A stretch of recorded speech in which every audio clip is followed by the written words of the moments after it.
Other races are making weapons of mass destruction and taking over power, and black people are fighting for holidays, hair, food, and music. Well, that's because black people are not naturally destructive. As a collective, we don't want to nuke the planet. We don't want to blow everything to smithereens. We are actually nature's first choice. So we want to be at one with planet Earth. We don't want to destroy the ozone layer. We're not the ones spraying in the sky trying to block out the sun. We're sun people. Other types of people are barbaric in nature, more so in comparison to black people, Earth's people. And fighting over food, clothing, hair, holidays, that's culture, babe. And for me, it's important to preserve my culture. I take pride in being a black American woman. I do. I love being melanin rich. I loved Sunday dinners at my grandma's house when she would cook collard greens and mac and cheese and turkey wings. And I loved when we'd have fish fries when I'd go down south. I loved picking pecans from the ground that fell from the pecan tree in the outskirts of Augusta, Georgia, where I went every single year of my life to make pies. I love my culture. I love the way we dance. I love the way my hips sway to music. I love the way I wear my hair. I love how we dress. I love how we moisturize our bodies. I love the way we do everything, showers. I love my culture. So if we talk about preserving our culture, I'm not into ethnic erasure. And that's what a lot of people are trying to do to black Americans. Now, I glanced at your page really quickly. I'm not sure where you're from, but I did see that you were in the military. So your perspective on nukes and weaponry is extremely vastly different from mine. That's your lifestyle. So I understand why that's on the forefront of your mind. And I get what's going on in Iran. Like, I get it, right? But multiple things can exist at the same time. Yes, we do need to be, privy, aware, and prepared because we're sharing the planet with barbaric people, destructive people. Two things can be true at the same time. Spread love is the Brooklyn way. And thank you for your service. I pray that you're okay if and when you get deployed. Make it home safely.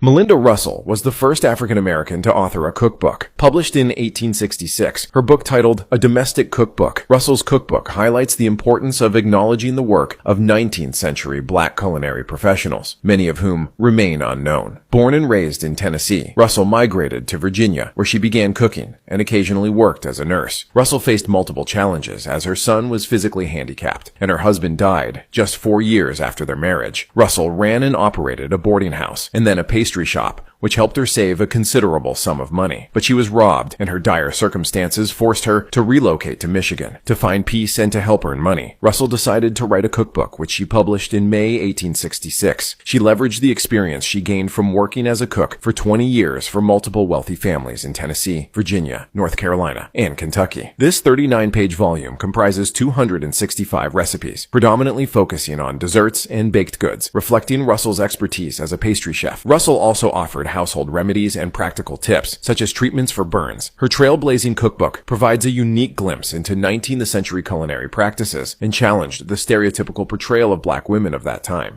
Please drop some flowers in the comments below in honor of our historical heroes and innovative icons. Charles Harrison is the anonymous industrial engineer behind the popular children's toy, the Viewmaster. Born in Shreveport, Louisiana in 1931, Charles Harrison spent his childhood playing with model airplanes. After graduating from the School of the Art Institute of Chicago, Harrison was drafted into the military. Harrison finished graduate school, but struggled to find a job. Sears, Roebuck and Company rejected his application at first, but later hired him for freelance work. His first assignment was to redesign the Viewmaster. Harrison transformed the cumbersome device into a lightweight red plastic viewer that was user-friendly, cheap, and attractive to children. After partnering with Disney, the Viewmaster would use portable discs to feature beloved characters and stories in vibrant, full-color images. In 1961, Harrison was offered the head designer position at Sears. His department innovated hundreds of gadgets, including transistor radios, hair dryers, power tools, toasters, and the first plastic trash can. In 1999, Harrison was celebrated and inducted into the National Toy Hall of Fame. Here's one of the most important events in history, and almost no one knows about it. This was the first black woman to publish a novel in the United States, and nobody noticed. Her name was Harriet E. Wilson, and if you've never heard of her, that's kind of the point. Hi, I'm Chris, and I bring you the stories that make you change the way you think about pretty much everything. What other lesser-known stories do you want to have more light on? Drop them in the comments. Harriet was born around 1825 in Milford, New Hampshire. Slavery was already illegal there, but racism was very much alive. Her mother was white and her father was black, and when Harriet was still a child, her mother died and her father disappeared. She was left all alone. Instead of being taken in or protected, Harriet was bound out as an indentured servant to a white family. She was a child, but she worked, she cooked, she cleaned, and labored through the years when she should have been in school. That experience never really left her. When her indenture ended, she was technically free, but freedom in the North didn't mean security. She was poor, mixed race, and a woman with no safety net. She took whatever work she could find, mostly domestic labor and sewing, just to survive. In the 1850s, she married a man named Thomas Wilson, and they had a son, George. For a moment, it must have felt like life might finally stabilize. Then Thomas left. No explanation, no support, just gone. George was often sick, and Harriet was stuck in an impossible position. She needed to work constantly to earn money, but her son needed care she could barely afford. And in the middle of all that, she made a decision that was both desperate and brave. She wrote a book. In 1859, Harriet published a novel called Our Nig. It was loosely based on her own life and followed a mixed-race girl forced into servitude in a northern white household. The book made a point that many white readers were deeply uncomfortable with. Racism wasn't just a southern problem. Slavery was not the only form of oppression. Even in free states, black children were exploited and abused. This was a message no one wanted to buy. The book did not sell well at all, and the money Harriet hoped would help save her son never came. George died not long after, still a child. After that, Harriet more or less disappeared from history. She continued living in Massachusetts, remarried, worked whatever job she could find, and remained poor. When she died in 1900, there was no recognition that she had ever written anything at all. Her novel faded into obscurity, sitting quietly in a small handful of libraries for decades. Then in the early 1980s, literary scholar Henry Louis Gates Jr. came across a reference to Our Nig and started asking questions. Who wrote it? Was it really fiction? And was the author actually black? Through painstaking research, he reconstructed Harriet's life and confirmed what history had overlooked. Our Nig was a novel, and Harriet E. Wilson was the first black woman to publish one in the United States. More than a century after she wrote it, her voice was finally heard. Today, her work is studied and recognized for what it was always meant to be, a clear-eyed indictment of American racism that did not stop at the Mason-Dixon line. But she never knew. She died thinking her voice had failed. It hadn't.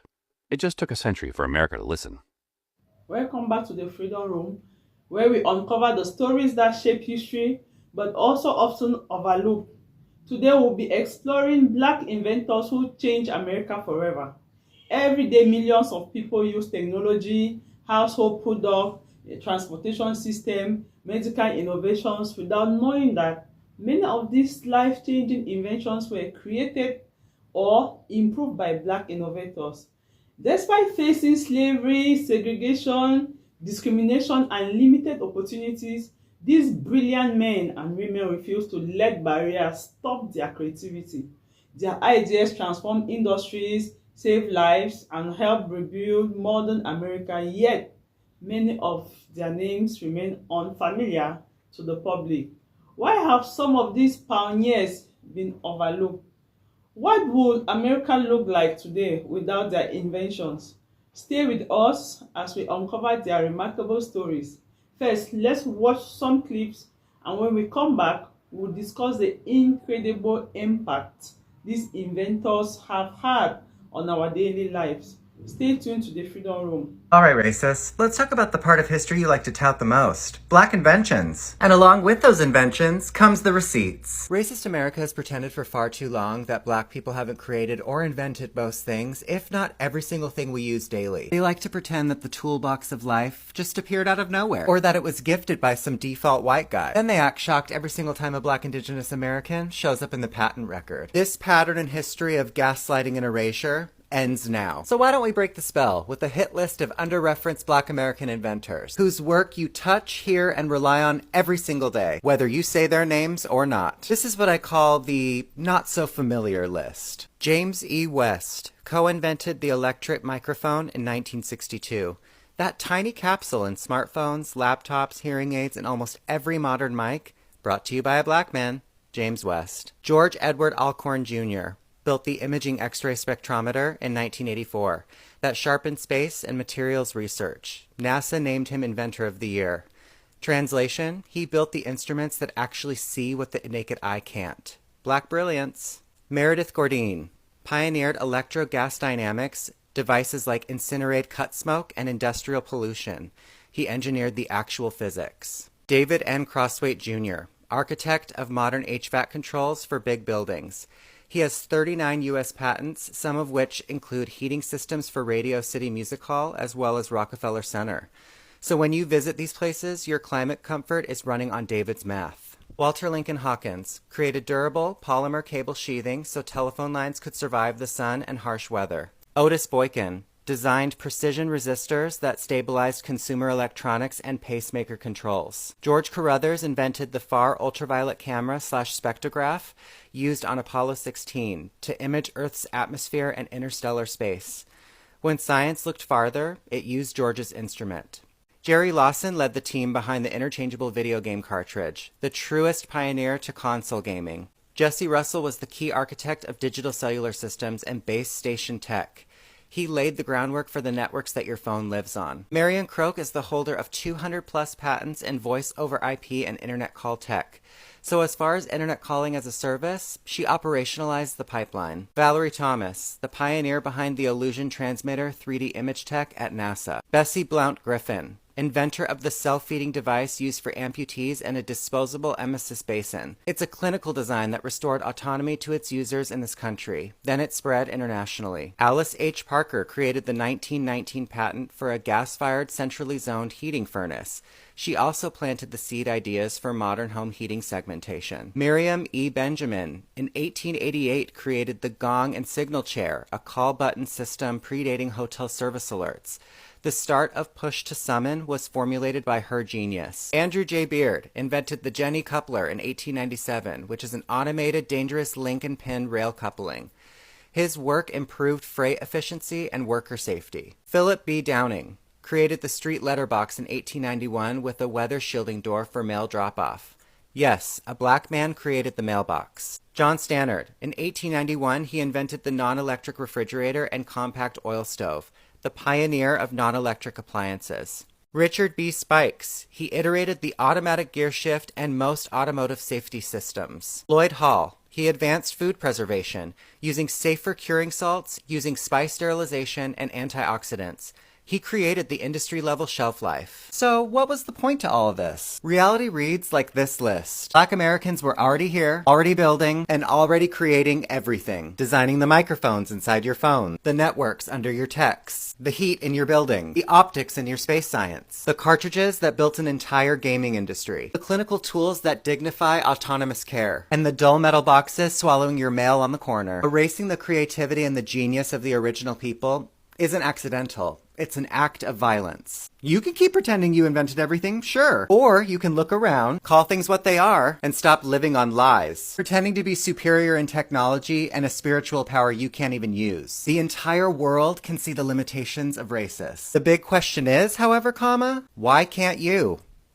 I just want to take a moment to recognize all of the brilliant black inventors out there who have made our world significantly better. We have black inventors to thank for things like the escalator, the elevator, the cell phone, and white people. That's right. A brilliant scientist named Yakub invented white people just over 6,000 years ago. We have black people to thank for our very existence. And we can thank black people too for inventing hockey. They made that for us. So let's take it to the streets and give thanks and praise. Have you ever heard of Charles Page, the black man who first invented an airplane before the Wright brothers? Charles Page was an African American who was born in Pineville, 1864. He grew up in an era where slavery was really dominant. Slaves were not allowed to even pick a book, let alone to learn how to read and write. But Charles decided to defy the odds. He taught himself how to read and write, became an engineer, and entered into the world of aviation. Now in 1903, Charles designed the first ever airship model and received a patent for it in 1906, months before the Wright brothers. However, in 1904, he entered into a competition with his airship where the cash prize was $100,000. He gathered money and built his first ever working model of the airship and sent it by train to St. Louis, hoping to follow up and fly it over there. Surprisingly, the airship never arrived at the fair. It was stolen and destroyed. Now mind you, around that era, if you were a slave and you became successful, you could even be lynched. So Charles' invention was nothing different. Now because he was a slave, his name was totally wiped out in history until recently when his video popped up. Did you know that the mailbox was invented by Philip B. Downing, improving the efficiency of mail delivery? In 1891, Downing, an African-American inventor, designed a secure, convenient way for people to send their letters. His invention included a protective metal box with a hinged door that allowed mail to be safely deposited and protected from the elements. This innovation streamlined the process of sending and receiving mail, making it more reliable and efficient. Philip B. Downing's contribution to the postal system is a testament to his ingenuity and has become an essential part of daily life. His invention paved the way for the modern mailboxes we use today, ensuring secure and efficient mail delivery. Downing's work exemplifies how one idea can create lasting change. His legacy lives on every time we send or receive a letter. Please like... Wait. So you're telling me you never heard the story of the black inventor who used his invention to save 8 people in a gas explosion but never got credit? Oh, come on. In 1916, a gas explosion in Cleveland's waterworks tunnels claimed over 20 lives. And when experts failed, in walked a black inventor from Kentucky named Garrett Morgan. Fast forward to the rescue scene, and Garrett straps on his patented safety hood, which is essentially an early version of a gas mask. The crazy plot twist with this world-changing device would be that racism would actually make it incredibly hard to sew, but he would outthink the racism of his time, hiring a white actor to play the role as the inventor and staging a demo where he would enter the suit, enter a room filled with noxious gas for 30 minutes, and emerge, proving his ability. And this is how the police actually found out about it. So when workers, also known as sand dogs, were digging for fresh water and ended up hitting a pocket of natural gas, they called in the experts. And when the experts failed, they called in Garrett. You see, by the time Morgan was called, bodies from the previous rescue parties littered the entire tunnel, but there were still 8 people who needed to be saved, so he heroically went in and saved them all. The next day, when the LA and New York Times would write about it in the paper, his name was nowhere to be found. As you can imagine, upon hearing this news, he became very upset and decided to write a strongly worded letter to Cleveland's mayor, Harry Davis, saying, "I am not a well-educated man, however, I have a PhD from the School of Hard Knocks and Cruel Treatment." Undeterred, Garrett would keep on innovating, and in the 1920s, he would revolutionize a traffic signal by adding the red light that we all know. He would also sell his patent for $40,000, which, if you do the math for inflation, is about $700,000 in today's money. So how do we honor the life of Garrett Morgan? By sharing this story. Share it with your mother, your friends, anybody who will listen, and make sure that these memories in his life and his story is not forgotten. Way number 2 is that you can like, comment, and share so that everybody on this platform knows and they can share it with their loved ones. The clips you just watched reveal black inventors did far more than just create new products. They helped shape the America we have today. Garrett Morgan developed an improved traffic signal that influenced modern road safety and also invented a safety hood that later inspired gas mask use by firefighters and rescue workers. Lewis Latimer improved the carbon filament used in electric light bulbs, helping make electronic lighting more practical and affordable. We have Madam C.J. Walker, who built one of America's most successful black-owned business empires by creating hair care products specifically for black women while providing employment, which is one of the backbone of the society for thousands of Americans. George Washington Carver discovered hundreds of practical uses for crops such as peanuts and the sweet potatoes, encouraging sustainable farming practices that benefited countless farmers. These innovators proved that determination and talent could flourish. Even when societies placed obstacles in their path, yet many of them receive less recognition today. Let's be clear about it. Many of them receive less recognition today than they deserve during their lifetime. Why do you think so many people know the inventors or the inventions but not the inventors? Should schools spend more time teaching these stories? This is a question we need to answer. Share your thoughts in the comments below. We'd love to hear your opinion. For now, let's watch a few more clips, and when we return, we shall have more commentary. We'll reflect on why their legacy, to be specific, we'll reflect on why their legacy continues to matter today. Stay tuned to the Freedom Room. But Latimer was not only restricted to the electric light. True it is that he wrote the standard work on incandescent electric lighting, but he was the man who drew the telephone. Alexander Bell needed someone, a fine draftsman, who could translate his ideas on paper, and it was Latimer, the very man who made light practical throughout the world. It was Latimer who drew the telephone, the Bell telephone, for the first time in order to get it patented by Alexander Bell. I must make mention of Elijah McCoy. Many of us have heard of the real McCoy without realizing that McCoy was black. Elijah McCoy was the first person to invent a steam engine with automatic drip cup. In other words, machinery could then lubricate itself. This was a major breakthrough in the machine industry. We have two West Indians who came to America who did remarkable things, like Norbert Rillieux, black West Indian, who invented the process for taking cane juice and transforming it into white sugar crystals. Most of us do not realize that white sugar was the invention of a black man.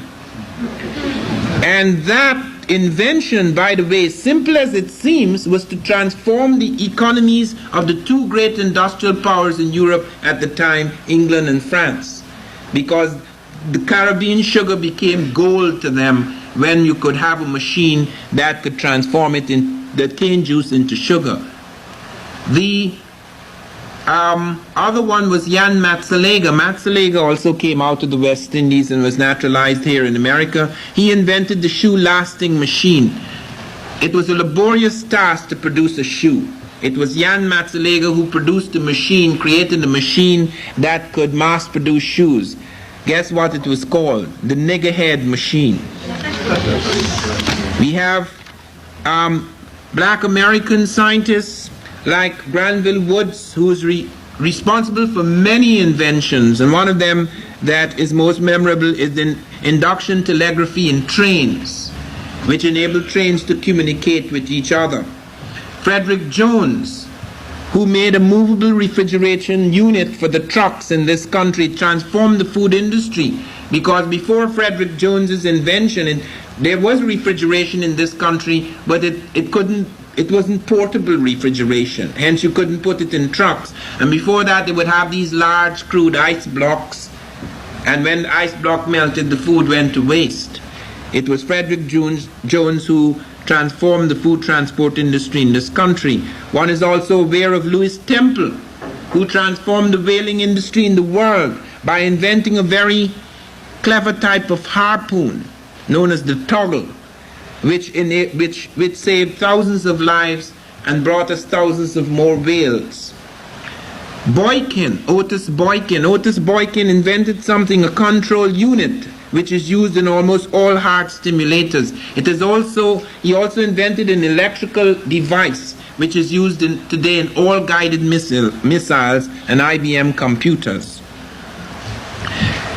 Then there is Garrett Morgan, the man who invented the automatic stoplight. We see it all over the world, regulating traffic, red, green, and orange. That was invented by a black. The range of things is quite remarkable, and I cannot deal with them all. I can only give you some highlights to whet your appetite. I had a chance also to visit Bell Labs, particularly in New Jersey. Bell Labs is the largest private research facility in the world. By 1982, it had 1,000 black scientists. David Crosthwaite Jr. was a black American inventor, mechanical and electrical engineer who pioneered and revolutionized the HVAC system. He holds over 100 patents worldwide and created the heating system for Radio City Music Hall and Rockefeller Center in New York City. Crosthwaite was born in Nashville, Tennessee in 1898 and grew up in Kansas City. His father was a chemistry and biology teacher and became the principal of the city's first black high school. David Jr. received a full academic scholarship to Purdue University, where he earned multiple degrees in engineering. He began working as a research engineer in 1925 and became the director of research laboratories of the C.A. Dunham Company in 1930. While his most well-known projects are the high-profile ones in New York, Crosthwaite's inventions and innovations have been groundbreaking in many of the things that we use on a daily basis. Aside from heating, cooling, and ventilation, his contributions span from refrigeration, auto turn signals, vacuums, thermostats, water cooling and heating. I'm sure I'm missing some. He's also a published author. Crosthwaite retired in 1971, which is the same year he became the first African American to be elected into the American Society of Heating, Refrigerating, and Air Conditioning Engineers. He continued teaching courses at Purdue University, earned an honorary doctorate in 1975, and passed away in February of 1976. As someone who was born, raised, and still lives in Texas, I'd like to personally thank this man for his contributions to preventing my heat stroke. And, all the other things too. And let me just make one comment as a side. If you Google my name on the internet, okay, there's a good chance that it's going to come up Henry T. Sampson, inventor of the cell phone. And as a matter of fact, it came up during my introduction last night. That is untrue. And I don't know how that... How did that sleep in? I don't know how it came out. And I think it came out because somebody saw that I had the gamma electric cell. Right. But and not connected together with the cell phone. And it's two completely different principles they operate on, and it had nothing to do. And I assure people, if I had invented the cell phone, I would own an island someplace in the South Pacific. We would be down there. Yeah, right. We would do. Here are 15 black inventors that you should have heard of, coming to you live from the National Inventors Hall of Fame. We're going to kick things off with Marie Van Britten Brown, the woman who was ADT and Ring before ADT and Ring ever existed. In the 1960s, as a nurse in New York, she was fascinated with electronic products, and her husband happened to work in the electronics industry, so she got her hands on some closed-circuit television cameras. And what she did was create a home security system, complete with that closed-circuit camera, remote door locks, panic buttons to the fire and police department. She could remotely lock and unlock her door, and she received a patent for this. George Washington Murray was born into slavery in 1853 in South Carolina, and he actually served in Congress. He was the only African American in the 53rd and 54th Congress. But he was also an inventor, and he held 8 patents in farming and agriculture. And one of those patents, those inventions, was this one right here, which was inspired by his wife's sewing machine. And it was a farming device that had interchangeable parts. Next up on our list is the man, the myth, the legend, George Washington Carver.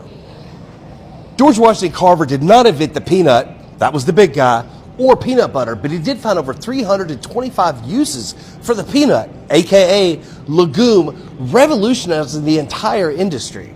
Patricia Bath was inducted into the National Inventors Hall of Fame in 2022 and was the first black woman physician to receive a medical patent. Her invention? The laser phaco, a new device and technique for removing cataracts. Dr. Gladys West, a Virginia State University graduate who went on to work at the Naval Surface Warfare Center for over 40 years, she came up with many, many amazing things. But the crazy thing, and the most amazing thing she did, is she figured out the gravitational and tidal forces on our planet. And she figured out the mathematical computations, and what this led to is pinpoint accuracy of GPS. Familiar with blood banks and blood mobiles, then thank Dr. Charles Drew of the illustrious Omega Psi Phi Fraternity Incorporated. Dr. Drew created a way for us to not only preserve blood, but to transport it, which was very important during World War II, which saved countless numbers of lives. Unfortunately, African Americans at that time were not allowed to actually donate blood, but that was reversed in 1942 when the Red Cross allowed it, except that blood was still segregated. Dr. Charles Drew then resigned in protest. Sadly, Dr. Charles Drew would actually die in 1950 in a car accident. One of my favorite inventors of all time, Frederick McKinley Jones. He was orphaned at 11 years old with a 6th grade education, and he went on to change our world. Not only did he patent the movie ticket dispensing machine, he created a pre-runner of the snowmobile and the portable x-ray machine. He also created mobile refrigeration, which gave the world Thermo King, which is how we transport frozen items from point A to point B. And he received over 60 patents in his lifetime. If you like breadcrumbs in your salad, then you're going to love Joseph Lee. Born in 1849, he spent the first 10 years of his life in slavery. He then went on to be a blacksmith in the Civil War and then served as a steward in the U.S. Coast Survey. Now, as a steward, he was a cook and a baker. And it was the baking that changed everything. A self-taught entrepreneur, Lee created a device that was a kneading device that helped streamline the baking process and create more uniform bread. With a lot more bread, he started looking around and seeing that there's a lot actually going to waste. And so, even though it may be a day old or a little stale, he's like, you know what, there's something that can be done about this. And so he created the breadcrumber. James West holds over 250 national and international patents. He's most famously known for the electric microphone, and over 90% of microphones in use today are based upon his technology. One of the best-selling toys of all time and a water gun that changed the world, the Super Soaker, was actually invented by a nuclear engineer and a graduate of Tuskegee University, Lonnie Johnson. Now let's talk about Ned. We don't actually know his last name because Ned was an enslaved black American man, and he came up with the idea of the double cotton scraper. But the man who enslaved him, Oscar Stewart, tried to patent that idea, but because he couldn't prove that he came up with it, he couldn't receive the patent. And because Ned was an enslaved man, he couldn't prove citizenship, America. Thomas Jennings was the first African American to receive a patent in the United States for dry scouring, which is today what we call dry cleaning. In 1820, he applied for the patent and had to take an oath to swear that he was actually a citizen of the United States. Now, he was a freeman, so he was a citizen. Upon his death, Frederick Douglass wrote that the patent recognized his citizenship. I told you about Ned, but let me tell you about Madam C.J. Walker, one of the first American women to be a self-made millionaire. She built a hair product company that became an international conglomerate. And she was so successful because she invested back in her business and the communities that supported her. And she actually went to President Woodrow Wilson in 1917 to demand that we make lynching a crime. If you like working from home, then thank Marion Croak, the inventor of the Voice over the Internet protocol. She's the one who kept us all connected during COVID. Walt Disney's most prolific inventor is Laney Smoot. He has 106 patents and counting. And one of my personal favorites is the extendable lightsaber. And he has been revolutionizing the film industry. And one of those inventions is this right here, the holotile floor technology, which allows actors to be on a stage, stand on the floor, and walk and move in any direction without ever actually moving.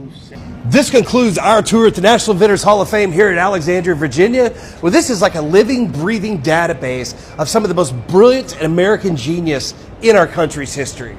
Okay, let me talk to you for a second. Because every time people start naming inventors, every time Edison comes flying out of somebody's mouth like he worked alone, Lewis Latimer disappears. And that's not an accident. Lewis Latimer was born in 1848 in Chelsea, Massachusetts. His parents had freed themselves from slavery in Virginia. His father was later arrested as a fugitive enslaved person and had to be defended in court by abolitionists. So from childhood, Latimer understood something very clearly. This country was not built to protect him, but he still mastered it anyway. At 16, he lies about his age to join the Union Navy during the Civil War. And after the war, no college, no formal education, no safety net. He gets a job as an office boy at a patent law firm in Boston.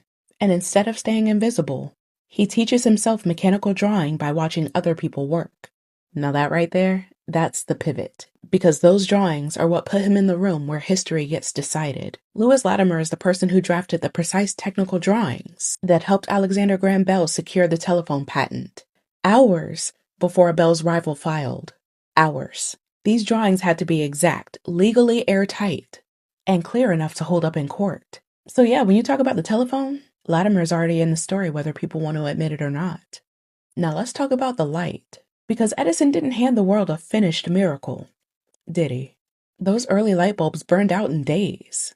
They were fragile and practical, not usable for everyday life. Latimer developed a method for manufacturing carbon filaments that made bulbs burn longer and could be mass-produced. That's the difference between a demonstration and a revolution. And here's the part people always skip. Latimer did much of that work while employed by Hiram Maxim and later Edison, which means the patents didn't belong to him. The credit didn't belong to him. And he knew exactly how that system worked. He wasn't naive. In 1882, he finally patents his own carbon filament process. In his own name. Quietly. Precisely. No spectacle. But Lewis Latimer wasn't just an engineer. He wrote poetry too. He played the flute, wrote plays, taught mechanical drawing and English to immigrants at the Henry Street Settlement in New York, helped young black women who had been trafficked north with false job promises through the White Rose Mission. He believed knowledge was meant to circulate, not sit behind a gate. He raised 2 daughters, Jeanette and Louise, and made sure that they received the formal educations that he had been denied. That mattered to him. Even when his eyesight began to fail, he kept working as a patent consultant until he physically couldn't anymore. Lewis Latimer died in 1928 in Flushing, Queens. The house he lived in still stands. It's now a museum, holding the papers, drawings, and proof of a man who helped wire the modern world and never demanded applause for it. Lewis Latimer didn't invent one flashy thing and walk away. He made other people's ideas work. He made them last, and he made them accessible. That's the kind of brilliance that doesn't show up in heaven. Now that you have seen the evidence, one truth stand out. American progress was shaped by people from every background, including black inventors whose contributions continue to improve our lives every single day. Their stories are not just about science and innovation. They are stories of courage, perseverance, and refusing to give up in the face of discrimination.